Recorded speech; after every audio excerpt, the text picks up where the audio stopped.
बताने वाली हूँ वो बहुत ज़्यादा इम्पॉर्टेंट है।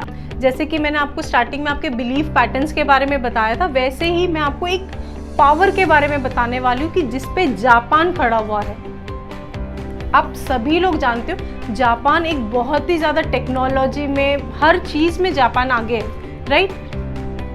जापान एक बहुत छोटा सा कंट्री है बट वो इतना ज़्यादा डेवलप्ड कंट्रीज़ में आता है जिसकी कोई हद नहीं। आपको ये भी बता दूँ, रिसेंटली कोरोना जो चल रहा है तो 0.2% ratio of the population is infected. Corona सबसे ज़्यादा lowest infected by corona country announce हुआ है। सोचिए क्यों। देखिए, हमारे वर्ल्ड में, हमारी लाइफ में 3 ही चीज़ों की पावर होती है। There are only 3 powers. First is power of weapon, दूसरा आता है पावर ऑफ ज्वेल और तीसरा है पावर ऑफ मिरर। आप लोग चाहे तो इसको लिख भी सकते हैं, दिस इज़ वेरी इंपॉर्टेंट। ये आपको एक यू टर्न देगा, आपको सोचने में आपको बहुत ज़्यादा हेल्प करेगा कि आप इसको कैसे आपकी लाइफ पे इम्प्लीमेंट कर सकते हैं। देखिए, पावर ऑफ वेपन क्या होता है? आर्म्स एंड अम्यूनिशन इसको बोलते हैं। America is the top country. आज देखा जाए तो अमेरिका ने $1 ट्रिलियन पैसे खर्चा किए हैं आर्म्स और एम्यूनिशंस पे। तो वो इसके पास एक पावर है। ये 3 पावर लाइफ में सबसे ज़्यादा इंपॉर्टेंट होती है। तो अमेरिका आता है पावर ऑफ वेपन्स में। दूसरा है पावर ऑफ ज्वेल्स। ज्वेल मतलब होता है गोल्ड या फिर पैसा। एक हम इंडिया में कहावत है, जिसके पास पैसा है वही रूल्स बनाता है, राइट। जैसे कि राजा महाराजा थे पहले के ज़मानों में, तो किसकी चलती थी? राजाओं की, महाराजाओं की चलती थी, बिकॉज उनके पास में बहुत ज़्यादा पैसा होता था एज कम्पेयर टू द प्रजा। तो ये दूसरा पावर होता है, power of jewel, that is money.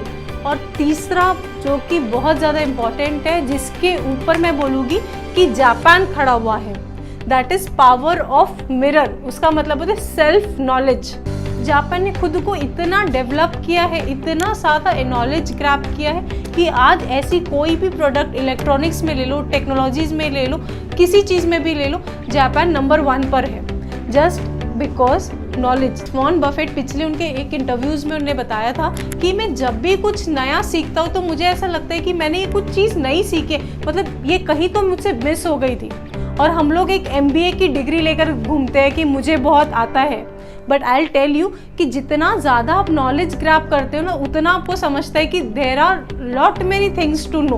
बहुत सारी चीज़ें अभी है कि जो हमें सीखनी बची। और वॉरेन बफेट अभी भी इस उम्र में भी चीज़ें सीखते हैं। बिल गेट्स क्या कर रहे हैं? Everyone is upgrading. क्योंकि मैं आपको बता दूं, इतनी जल्दी हमारी वर्ल्ड चेंज हो रही है ना, चेंज वर्ड जो है ना वो कांस्टेंट है। आप ये समझे, जो धंधा आप अभी तक करते आ रहे हैं, जो पैसे आप जिस तरीके से खर्चा करते आ रहे हैं, अगर इसी तरीके से आप खर्चा करते रहोगे, इसी तरीके से आप कोई बिजनेस करते रहोगे, तो आप कभी अपग्रेड नहीं हो पाओगे, कभी आप नेक्स्ट लेवल पे नहीं जाओगे। तो ये समझना बहुत ज़्यादा ज़रूरी है। और जापान ने ठीक वैसा ही किया। उसने खुद को बहुत ज़्यादा एजुकेट किया, उस खुद की कंट्री को उसने बहुत ज़्यादा। आप कभी जापान की वो सुनिए, स्टोरी सुनिए, ऑडियो बुक सुनिए, आपको पता चलेगा कि वो लोग कितना ज़्यादा खुद को अपग्रेडेशन में रखते हैं।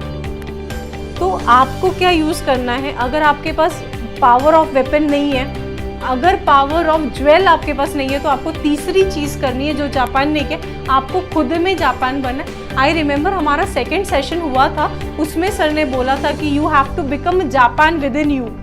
आपको खुद में ही एक जापान बनना है। तो दिस इज़ व्हाट फाइनेंस में भी आज जितने भी कोचेज़ हैं, जितनी भी स्टडीज़ है लोगों की, वो जापान का नॉलेज देते हैं, एग्जाम्पल देते हैं, और वो भी बोलते हैं कि Japan is the best because of the power of self education. उसने खुद को हमेशा और हमेशा खुद को डेवलप करने में टाइम स्पेंड किया है और अपग्रेड करने की कोशिश की।